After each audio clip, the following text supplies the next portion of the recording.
Pasita Complex. Sa unang tingin, isa lamang itong modernong subdibisyon na puno ng kabahayan, negosyo at ilaw sa gabi.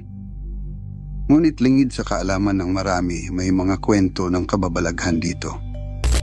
Sinasabi ng matatanda na noong hindi pa ito kasinabongga at kasikip ngayon, may mga nakikitang anino sa madidilim na kalsada. May ilan pang nagkwento ng mga biglang malamig na dampi ng hangin o mga yapak na sumusunod sa kanila, kahit sila lamang ang naglalakad sa disoras ng gabi.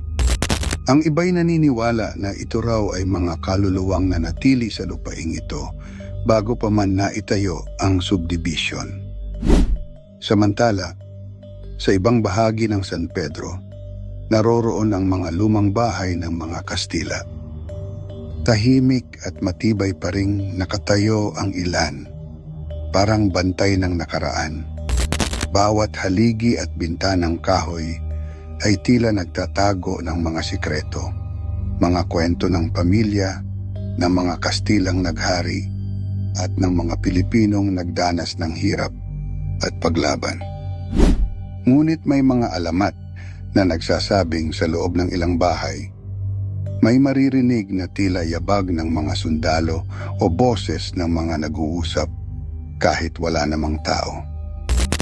Ang ilan pang nakapasok ay nagpatotoo na nakaramdam sila ng biglang kabigatan sa dibdib, na para bang pinapaalala ng nakaraan ng sakit at sakripisyo ng mga tao noon.